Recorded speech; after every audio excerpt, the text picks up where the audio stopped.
ಪರಮೇಶ್ವರ ಜಗದೀಶ್ವರ ಪರಮೇಶ್ವರ ಜಗದೀಶ್ವರ ಕಲಬುರಗಿ ಶ್ರೀ ಶರಣ ಬಸವೇಶ್ವರ ಕಲಬುರಗಿ ಶ್ರೀ ಶರಣ ಬಸವೇಶ್ವರ ಪರಮೇಶ್ವರ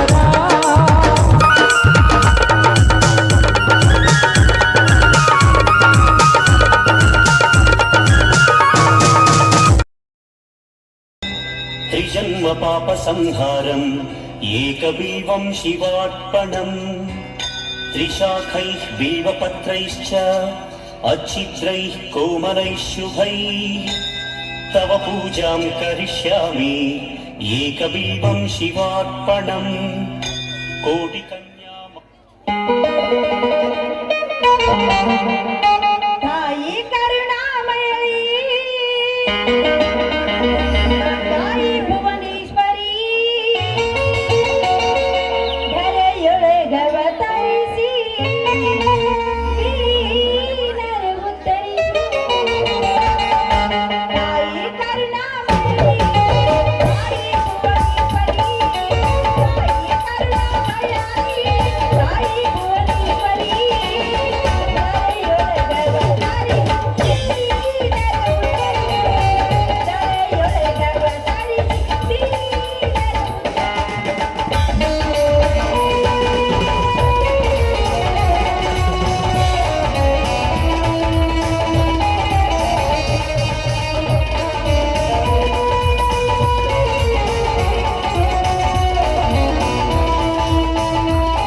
ಸತ್ಯ ನ್ಯಾಯ ನೀತಿ ಧರ್ಮ ಅಂತ ಹೋರಾಡುತ್ತಿರುವರು ನಾವು. ಆದ್ರೆ ಈ ನಮ್ಮ ಸಮಾಜದಲ್ಲಿ ಸತ್ಯಕ್ಕೆ ಸಾವಿಲ್ಲ, ಸುಳ್ಳಿಗೆ ಸುಖವಿಲ್ಲ ಎಂಬ ಮಾತು ನಂಬಿರು. ಯಾಕಮ್ಮ, ಯಾಕೆ ಈ ನಮ್ಮ ಜನರು ಎಲ್ಲರೂ ಸೇರಿಕೊಂಡು ಕೆಟ್ಟದನ್ನೇ ಮಾಡ್ತಾ ಇದ್ದಾರೆ? ಇದರಿಂದ ಇವರಿಗೆ ಬರುವ ಲಾಭವಾದರೂ ಏನು? ತಾಯಿ, ಈ ದುಷ್ಟರನ್ನು ಸಂಹಾರ ಮಾಡಿ ನಮ್ಮನ್ನು ರಕ್ಷಿಸಮ್ಮ, ರಕ್ಷಿಸು.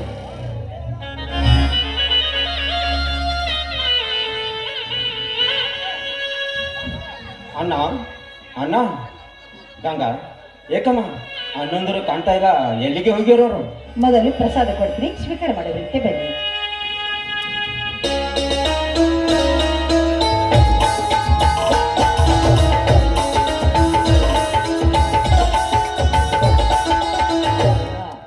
ಅರ್ಜುನ್ ಬಾವ, ಹಾವನೂರು ದ್ಯಾಮವ್ವನ ಜಾತ್ರೆಯಲ್ಲಿ ಚಕ್ಕಡಿ ರೇಸಿನ ಸ್ಪರ್ಧೆಗೆ ಅಂತ ಹೋಗಿ ಬರ್ತೀನಿ ಅಂತ ಹೇಳಿ ಹೋಗಿದ್ದಾರೆ. ಇನ್ನು ಮಾವನವರು ನೋಡಿದ್ರೆ ಆ ಜೈನಾಥ್ ಸಾವುಕಾರ ನಮ್ಮ ಹೊಲದಲ್ಲಿ ಆಳುಗಳನ್ನು ಬಿಟ್ಟು ಫ್ಯಾಕ್ಟರಿ ಕಟ್ಟುವ ನೆಪದಲ್ಲಿ ಬಂದಿದ್ದಾನಂತೆ. ಅದಕ್ಕೋಸ್ಕರವಾಗಿ ಅಲ್ಲಿಗೆ ಹೋಗಿ ಅವರನ್ನು ವಿಚಾರ ಮಾಡಿಕೊಂಡು ಬರ್ತೀನಿ ಅಂತ ಹೇಳಿ ಹೋಗಿದ್ದಾರೆ. ಇಷ್ಟರಲ್ಲಿ ಬದ್ರು ಕೂಡ ಬರಬಹುದು. ಬಡವರ ಬದುಕುವ ಕಾಲವಲ್ಲವಮ್ಮ ಇದು, ಕಟುಕ ಶ್ರೀಮಂತರ ಕಾಲ. ಅದಕ್ಕೆ ಮಹಾತ್ಮ ಗಾಂಧೀಜಿಯವರು ಒಂದು ಮಾತನ್ನು ಹೇಳಿದ್ದಾರೆ, ಒಬ್ಬ ರೈತ ಬದುಕಿದರೆ ಇಡೀ ಭಾರತ ದೇಶವೇ ಬದುಕಿತು ಎಂದು. ಆದರೆ ಇಂದು ಫ್ಯಾಕ್ಟರಿ ಎಂಬ ಭೂತಕ್ಕೆ ಸಿಲುಕಿ ನಮ್ಮಂತ ಸಣ್ಣ ಸಣ್ಣ ರೈತರು ಬದುಕುವ ಸವಾಲಿನ ಕೆಲಸವಾಗಿದೆ. ಅಷ್ಟೇ ಯಾಕಮ್ಮ, ಈ ಬಡವರ ಆಸ್ತಿಯನ್ನು ಕಂಬಳಿಸುವ ಬಂಡ ಶ್ರೀಮಂತರ ಕಾಲವಮ್ಮ ಇದು, ಬಂಡ ಶ್ರೀಮಂತರ ಕಾಲ. ಹೋಗ್ಲಿ ಬಿಡಿ ನಾವು, ಅದೆಲ್ಲ ಇರ್ಲಿ. ಇವತ್ತು ನಿಮ್ಮ BCom ಪರೀಕ್ಷೆ ರಿಸಲ್ಟ್ ಇತ್ತಲ್ಲ, ಏನಾಯ್ತು? ಫಸ್ಟ್ ಕ್ಲಾಸ್ ಆಗಿ ಪಾಸ್ ಆಗಿದ್ದೇನಮ್ಮ, ಅದನ್ನು ತಿಳಿಸಲೆಂದು ಬಂದೆ. ತೆಗೆದುಕೊಳ್ಳಮ್ಮ ಸ್ವೀಟ್.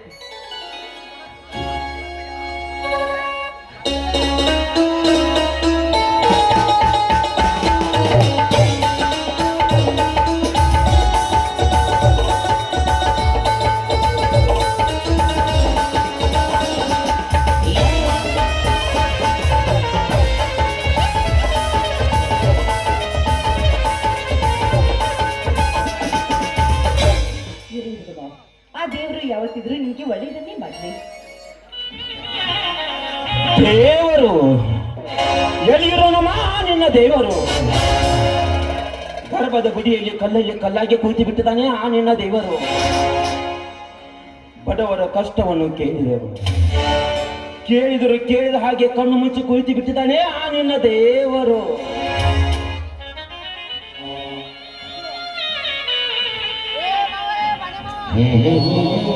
ಯಾಕೋ ಶಂಕರ್, ದೇವರಿಗೆ ಈ ರೀತಿ ಆಸೆ ಮಾತನಾಡುತ್ತಿರುವಲ್ಲ, ಏಕೆ ಏನಾಗಿದೆ? ಏನಿಲ್ಲ ಭವ, ಇವತ್ತು BCom ಪರೀಕ್ಷೆ ರಿಸಲ್ಟ್ ಇತ್ತಲ್ಲ, ಫಸ್ಟ್ ಕ್ಲಾಸ್ ನಲ್ಲಿ ಪಾಸ್ ಆಗಿದ್ದಾರಂತೆ. ಅದಕ್ಕೋಸ್ಕರವಾಗಿ ದೇವರು ಯಾವತ್ತಿದ್ರು ನಿಮ್ಮನ್ನು ಚೆನ್ನಾಗಿಟ್ಟಿರ್ಲಿ ಅಂತ ನಾನೇ ಹೇಳ್ತಾ ಇದ್ದೆ ಭವ. ಶಂಕರ ಶಂಕರ, ಎಲ್ಲ ಭಾರವನ್ನು ಆ ದೇವರು ಹೊರ ಹಾಕಿದ್ದರೆ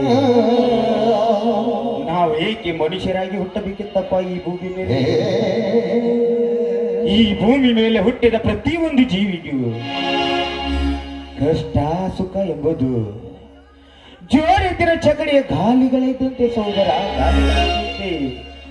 ಇದರ ಮಧ್ಯೆ ದೇವರೆಂಬ ನೆಪ ಮಾತ್ರ. ಅದಕ್ಕೆ ಅವನನ್ನು ದೇವರು ಎನ್ನುವರು ತಮ್ಮ, ಅವನನ್ನು ದೇವರು ಎನ್ನುವರು.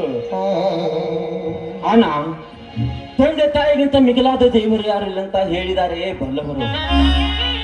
ಆದರೆ ನೀನು ನನಗೆ ಅದಕ್ಕಿಂತ ಮಿಗಿಲು ಆಶೀರ್ವಾದ ಮಾಡೋಣ. ಎದ್ದೇಳು ಸಹೋದರ, ಎದ್ದೇಳು.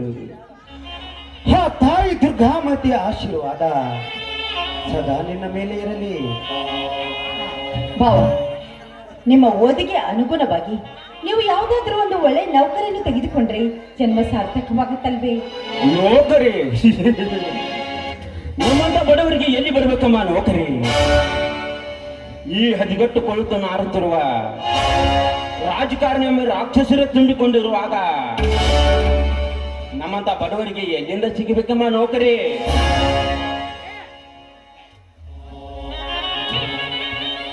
ಯಾಕೋ ಶಂಕರ ಈ ರೀತಿ ಮಾತನಾಡುತ್ತಿರುವಲ್ಲ?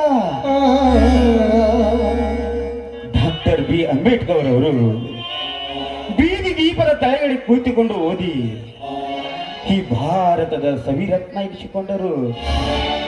ನೋಡು ಶಂಕರ್, ನಿನ್ನ ನೌಕರಿಗೋಸ್ಕರ ಏನು ಬೇಕಾದರೂ ಸಹಾಯ ಕೇಳು.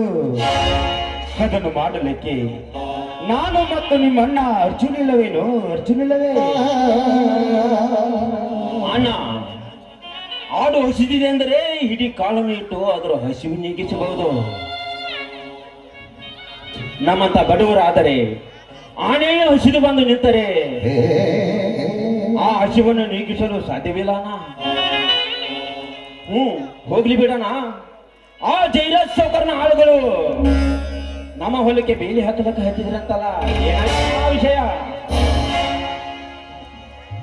ಬೇಲಿ ಅಷ್ಟೇ ಅಲ್ಲ ಶಂಕರ್, ಬೇಲಿ ಅಷ್ಟೇ ಅಲ್ಲ, ಧನಿಕರ ದಬ್ಬಾಳಿಕೆ ನಮ್ಮಂತ ರೈತರ ಮೇಲೆ ಸದಾ ನಡೆಯುತ್ತಿದೆ. ಇದೇನು ಹೊಸದ ಅಲ್ಲ ಬಿಡು. ಈ ಧರ್ಮ ಕರ್ಮ ತಮ್ಮದ ಕಲಿಯುಗದಲ್ಲಿ ನಮ್ಮಂತ ಧರ್ಮದೊಂದಿಗೆ ನಡೆಯಲು ದಾರಿ ಎಲ್ಲಿದೆಯಪ್ಪ? ದಾರಿ ಎಲ್ಲಿದೆ? ಆ ಸಕ್ಕಿನ ಸಾಹುಕಾರನಿಗೆ ನಮ್ಮ ಹೊಲವನ್ನು ಮಾರಲಿಕ್ಕೆ ಕೊಡಬೇಕಂತೆ ಕಟ್ಟಲು. ಅಣ್ಣ, ಯಾಕಣ್ಣ ಕಪಟ ಕಾರಸ್ಥಾನದ ಧನಿಕರ ದಬ್ಬಾಳಿಕೆಯನ್ನು ನೋಡಿಕೊಂಡು ಸುಮ್ಮನಿದ್ದರೆ ನಮ್ಮ ಹೊಲವನ್ನು ಕಳೆದುಕೊಳ್ಳಬೇಕಾಗುತ್ತದೆ. ಅದಕ್ಕೆ ಸರ್ಪದ ಧನಿಕರಿಗೆ ಎದುರು ಉತ್ತರ ಕೊಟ್ಟಾಗಲೇ ಮಾತ್ರ ನಮ್ಮಂತ ಬಡವರು ಬದುಕಲು ಸಾಧ್ಯವನ್ನ. ನಮ್ಮಂತ ಬಡವರು ಬದುಕಲು ಸಾಧ್ಯ. ಅದೆಲ್ಲ ಇರ್ಲಿ, ಅರ್ಜುನ್ ಮಾವ ಬಂದ್ರು ಅಂತ ಕನ್ಸತ್ತೆ. ಹಾ ಗಂಗಾ, ಶಂಕರ್, ಆ ಸಕ್ಕಿನ ಸಾಹುಕಾರ ನಮ್ಮ ಹೊಲದಲ್ಲಿ ಗಲಾಟೆ ಮಾಡಿದ ವಿಷಯವನ್ನು ಅರ್ಜುನ ಮುಂದೆ ಹೇಳುವುದು ಬೇಡ. ಯಾಕೆಂದ್ರೆ ಅವನು ಮೊದಲೇ ಕೋಪಿಷ್ಟ, ಬಡವನ ಸಿಟ್ಟು ದವನಿಗೆ ಮೂಲವಾದ ಆಗಿತ್ತು. ಆಮೇಲೆ ನಿಧಾನವಾಗಿ ತಿಳಿಸಿದರಾಯಿತು.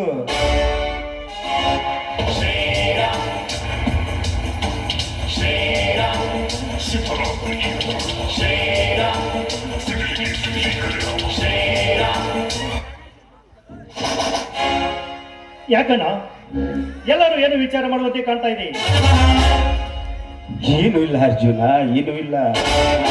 ಈ ನಿನ್ನ ಸಹೋದರ ಶಂಕರ್ ನಮ್ಮ ಕರ್ನಾಟಕ ಫಸ್ಟ್ ಕ್ಲಾಸ್ ಆಗಿ ಪಾಸ್ ಆಗಿದ್ದಾನಂತೆ.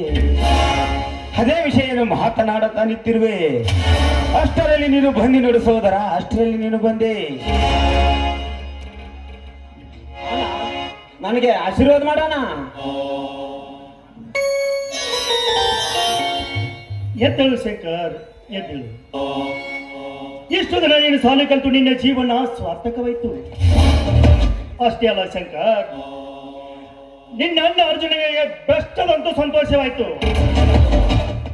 ಅಣ್ಣ ಬಡತನದಲ್ಲಿ ಬೆಂದು ನೊಂದು ಸಾಲಿ ಕಲಿತು ಈ ಅರ್ಜುನ ಜೀವನ ಸಾರ್ಥಕವಾಯಿತು. ಅಷ್ಟೇ ಅಲ್ಲ ಶಂಕರ್, ಅಷ್ಟೇ ಅಲ್ಲ,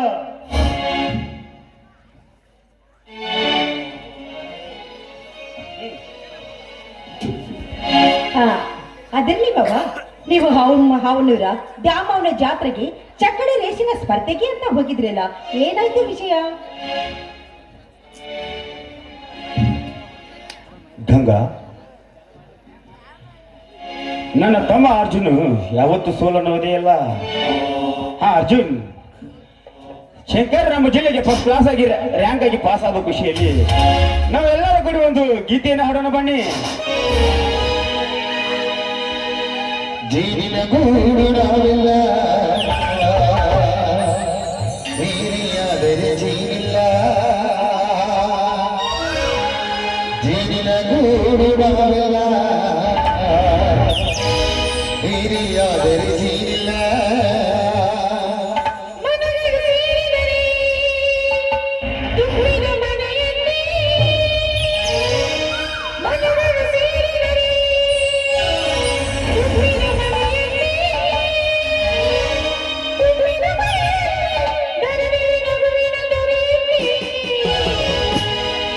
ಜೀವಿನ ಗೂಡು ನಾವಿಲ್ಲ, ನೀರಿಯಾದರೆ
ಆಶೀರ್ವಾದ ಮಾಡೋಣ, ಆಶೀರ್ವಾದ ಮಾಡು.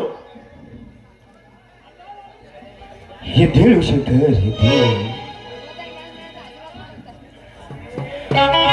ಹರಿದ ತಿನ್ನು ಈ ಸಮಾಜಕ್ಕೆ ಕಣ್ಣು ಹುಳಿ ನೀನಾಗಿ ಹರಿಯದ ಹೆಣ್ಣು ಮಕ್ಕಳ ಚಂಡತನ ತೋರಿಸುವ ಸೊಕ್ಕಿನ ಸೋಳೆ ಮಕ್ಕಳಿಗೆ ಕೊಂಡ ಪರಿಶೀಲನವಾಗಿ ಹದಿಗೆಟ್ಟು ಈ ಸಮಾಜಕ್ಕೆ, ಹದಿಗೆಟ್ಟು ಈ ಸಮಾಜಕ್ಕೆ ಮೂರು ಲೋಕದ ಗಂಡನಾಗಿ ಬಾಳು ಅರ್ಜುನ್, ಗಂಡಾಗಿ ಬಾಳು.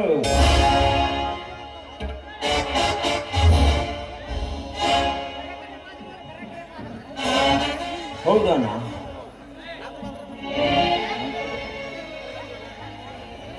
ಹೌದಾನ? ಇದು ಅಲ್ಲ.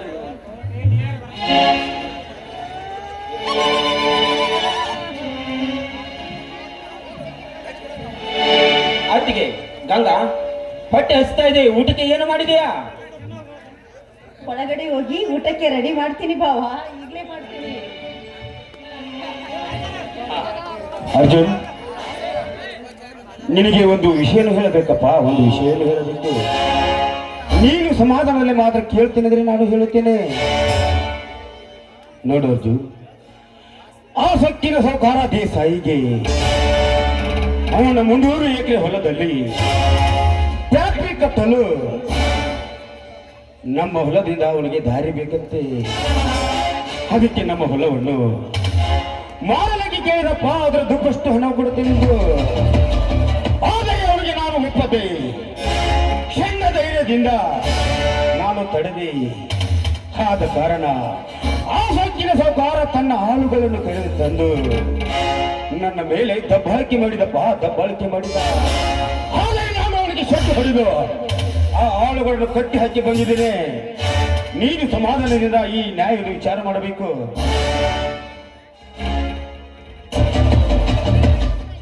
ಅಷ್ಟೇ ಕಣ, ಅಡಿವೆಯಲ್ಲಿ ಗೇನು ಹೊಲ ಇಲ್ಲದಿದ್ದರು ಹೆಗಲ ಮೇಲೆ ಹೆಸರು ಶಾಲು ಹಾಕಿಕೊಂಡು ಮೆರಲಾಡುವ ಸೋಕಿ ರೈತರು ಹುಟ್ಟಿಕೊಂಡು ನಿಜವಾದ ರೈತನಿಗೆ ಬೆಲೆಯೇ ಇಲ್ಲದಂತಾಗಿದೆ ಈ ಒಡೆದು ಆಳುವ ಸರ್ಕಾರದ ನೀತಿಯಲ್ಲಿ.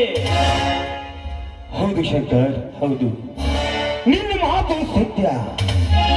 ಸರ್ಕಾರದಿಂದ ಸೌಲಭ್ಯಕ್ಕೆ ಪಡೆಯುವುದಕ್ಕೋಸ್ಕರ ಕೃಷಿ ಮಾಡುತ್ತಾರಪ್ಪ ದುಡ್ಡಿದ್ದವರು. ಅಂದ ಮೇಲೆ ನಾವು ಈ ಹುಚ್ಚ ಸರ್ಕಾರಕ್ಕೆ ಅದು ಯಾವಾಗ ಬುದ್ಧಿ ಬರುತ್ತೆ ಏನೋ. ಹಾ ಶಂಕರ್, ನಾವು ಹೋಗಿ ಆ ಸೌಕಾರನ ವಿಚಾರಿಸಿಕೊಂಡು ಬರೋಣ ಬಾ. ಆಯ್ತಾನ, ಹೋಗೋಣ ನಡಿ. ಗಂಗಾ, ಅವರು ಹೋದರೆ ಎಂಬ ಮಾತಾಗಿ ನನಗೆ ಊಟಕ್ಕೆ ಬಡಿಸಿದಲ್ಲವ ನೀನು? ಇಲ್ಲ ಬಾವ, ಈಗಲೇ ಹೋಗಿ ನಿಮಗೆ ಊಟಕ್ಕೆ ರೆಡಿ ಮಾಡ್ತೀನಿ. ಹಾ ಗಂಗಾ, ಈ ನಿನ್ನ ಕೈಯಿಂದ ಅಮೃತ ಮಾಡಿದಕ್ಕಿಂತ ಹೆಚ್ಚು ಈ ನಿನ್ನ ಕಂಠದ ಹಾಡಲು ಹಾಡಿದರೆ ಸಂಗೀತ ಸ್ವರಗಳು ದರಿಗಿಳಿದು ಬಂದದ್ದೇ ಕಾಣ್ತಾ ಇದೆ ಚಿನ್ನ. ಓಹೋ, ಗೊತ್ತಾಯ್ತು ನಿಮ್ಮ ಆಸೆ ಏನು ಅಂತ. ಅವರಿ ನಿಮ್ಮನ್ನು ಈ ರೀತಿ ನಾನು ಮಾತನಾಡುವುದಕ್ಕೆ ಬಿಟ್ರೆ ಹೊಗಳಿ ಎಲ್ಲಿ ಕವಿಗಳಾಗಿ ಬಿಡ್ತಿರೋ ಏನೋ ಅಂತ ಅನ್ಸತ್ತೆ. ನಿಮ್ಮ ಇಷ್ಟ ಇದ್ದಂತೆ ಆಗ್ಲಿ. ಆರತಿಯೇ ಮನೆಗಿಳಿದಂತೆ ಆಮರಣ ನಗುತ್ತಿರುವಂತೆ ಕಲ್ಲು ಮುಳ್ಳುಳ್ಳ ಬಳ್ಳಿ ಮುಗಲ್ಲವೂ ಮಾಡಬಾರದೋ ಎನಿಸುತ್ತಿದೆ.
ಪ್ರೀತಿಸುತ್ತಿದೆ